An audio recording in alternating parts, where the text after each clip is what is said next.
NEET को लेके एक फैसला आज सुप्रीम कोर्ट की स्तर से आई है। नीट में इस बार 24 लाख बच्चे परीक्षा दिए थे। कट ऑफ डेट में लगभग 13 लाख विद्यार्थी एग्जामिनेशन को क्वालिफाई किए। 4,500 तरीके सेंटर नीट एग्जामिनेशन के लिए देश भर में होती है। राजेश जी, आप थोड़ा क्वाइट रहिए।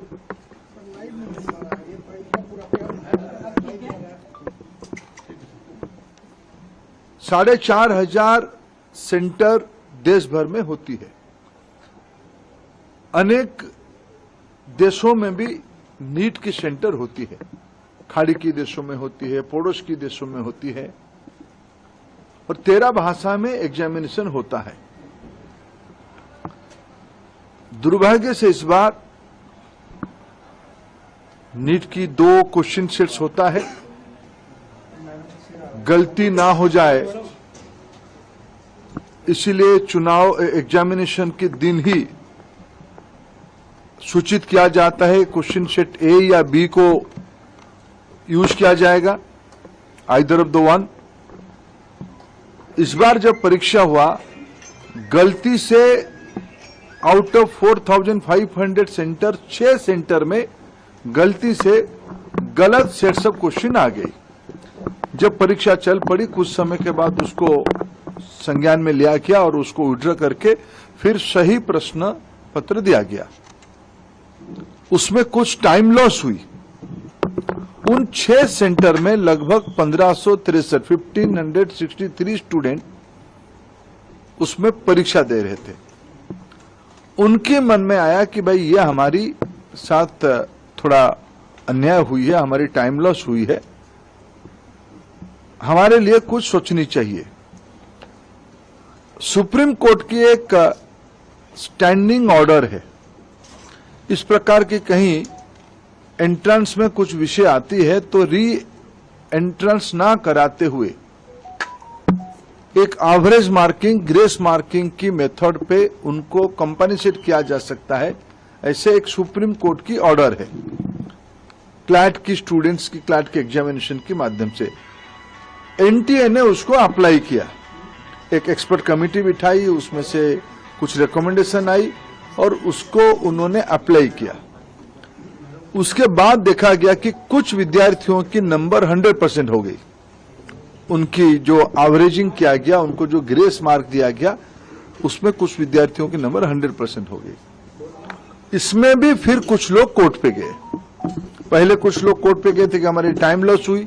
कोर्ट ने ऑर्डर दिया तो एनटीए को उसमें एक किस ग्रेस मार्किंग की प्रैक्टिस को अपनाना पड़ा, पद्धति को अपनाना पड़ा।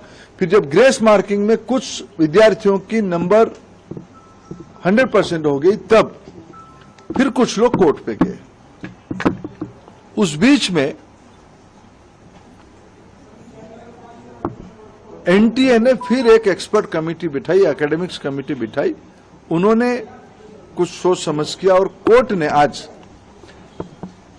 उस कमेटी के ऑब्जर्वेशन को देखते हुए आज ऑनरेबल सुप्रीम कोर्ट ने स्पष्ट किया है उन 1563 स्टूडेंट्स को री एग्जामिनेशन का अपॉर्चुनिटी दिया जाए।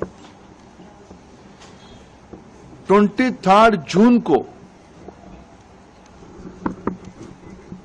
1563 स्टूडेंट को दोबारा नीट एग्जामिनेशन का ऑप्शन उनके सामने दिया जाएगा। वो परीक्षा दे सकते हैं, नहीं तो जो उनको ओरिजिनल परीक्षा की जो नंबर है उनको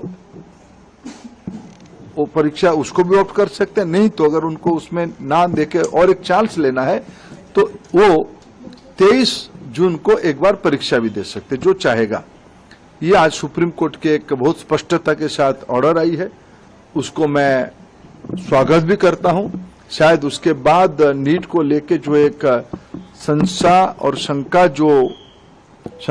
शंका सामने आई थी, वो आज समाप्त हो रही है। कुछ और विषय ध्यान में आई है। सरकार गंभीरता से उस विषय को ध्यान पे लिया है। हमें पूरा पारदर्शिता, कुछ विषय क्वेश्चन लीक की भी आई है, कुछ रिट पिटीशन उसके ऊपर भी लगी है, सुप्रीम कोर्ट की संज्ञान में है, उसके ऊपर भी सरकार अपना स्पष्ट मत रखेगा।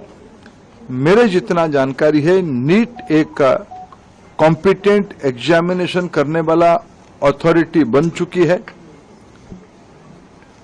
ये जो 3 प्रेस्टिजियस परीक्षा होते हैं, नीट, जेईई और सीयूईटी, इसमें से देश की 50 लाख से ज्यादा स्टूडेंट्स की हर एक साल अभी एग्जामिनेशन हो रहा है।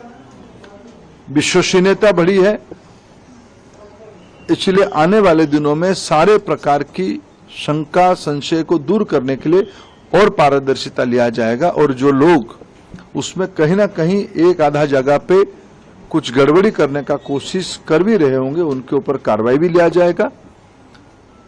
और सुप्रीम कोर्ट की जो लार्जर प्रश्न सुप्रीम कोर्ट के सामने है, सरकार अपना मत उसमें से स्पष्ट रखेगी। जिसकी वजह से बच्चों को खामियाजा उठाना पड़ रहा है, क्या उनके ऊपर कोई कार्रवाई होगी? प्रियंका गांधी भी इसको लेकर ट्वीट वगैरह